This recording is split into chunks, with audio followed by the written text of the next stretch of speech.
Good Friday తర్వాతి రోజు నిశ్శబ్దంతో నిండిపోయింది. లోతైన భారమైన నిశ్శబ్దం యెరూషలేము నగరాన్ని కప్పేసింది. ఒక్కరోజు ముందే యేసుక్రీస్తు శిలువపై మరణించాడు. ఆకాశం చీకటిగా మారింది. ఆయన చివరి శ్వాసతో ఆశ కూడా మాయమైందనిపించింది. ఇప్పుడు సబ్బతు రోజు, విశ్రాంతి దినం. కాని ఆయన శిష్యుల హృదయాల్లో శాంతి లేదు. శిష్యులందరూ తలుపులు మూసుకొని ఒకచోట చేరారు. భయంతో, గందరగోళంతో, విచారంతో. వారు నెమ్మదిగా మాట్లాడుకుంటున్నారు, తరువాత ఏమవుతుందో అని. వారు అనుసరించినవాడు, వారు రక్షకుడని నమ్మినవాడు ఇప్పుడు లేడు. పేతురు నిశ్శబ్దంగా కూర్చున్నాడు, తన తల వంచుకొని తాను చేసిన నిరాకరణను గుర్తు చేసుకుంటూ. అతని హృదయం పశ్చాత్తాపంతో నిండిపోయింది. నగరానికి బయట ఒక సమాధి భారీ రాయితో మూసివేయబడింది. రోమా సైనికులు కాపలా కాస్తున్నారు. చాలామందికి ఇదే ముగింపు. కాని దేవుని యోచన ఇంకా కొనసాగుతోంది. సబ్బతు ముగిసింది.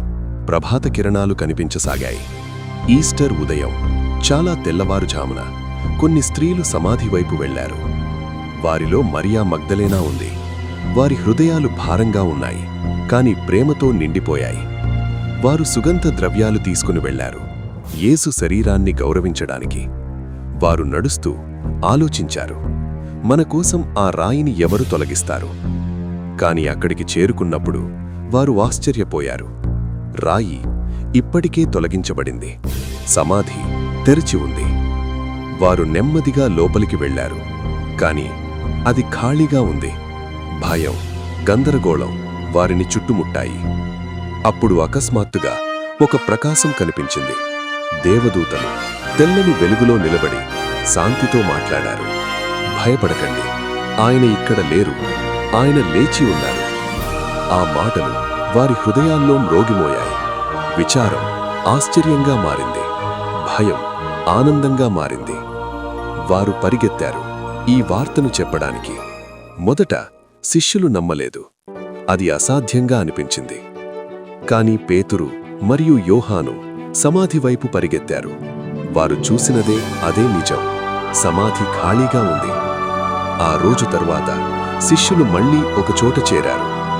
అప్పుడు అకస్మాత్తుగా యేసు వారి మధ్య నిలిచాడు. మీకు శాంతి కలుగును. ఆయన స్వరం శాంతితో, ప్రేమతో నిండిపోయింది. అప్పుడు వారు గ్రహించారు, ఆయన బ్రతికి ఉన్నారు. ఆ క్షణంలో అన్నీ మారిపోయాయి. భయం ఆనందంగా మారింది. సందేహం నమ్మకంగా మారింది. చీకటి వెలుగుగా మారింది. యేసు వారితో మాట్లాడాడు, శాంతి గురించి, దేవుని యోచన గురించి, మరియు వారికొక బాధ్యత ఇచ్చాడు, ఈ శుభవార్తను ప్రపంచానికి చెప్పమని. గుడ్ ఫ్రైడే తర్వాతి రోజు విచారంతో నిండిపోయింది. కాని ఈస్టర్ ఉదయం జీవాన్ని తీసుకొచ్చింది, ఆశని తీసుకొచ్చింది, విజయాన్ని తీసుకొచ్చింది. ఈ కథ శిలువతో ముగియలేదు. ఖాళీ సమాధితో మళ్లీ ప్రారంభమైంది, లేచిన రక్షకునితో. ఎందుకంటే యేసు బ్రతికి ఉన్నాడు.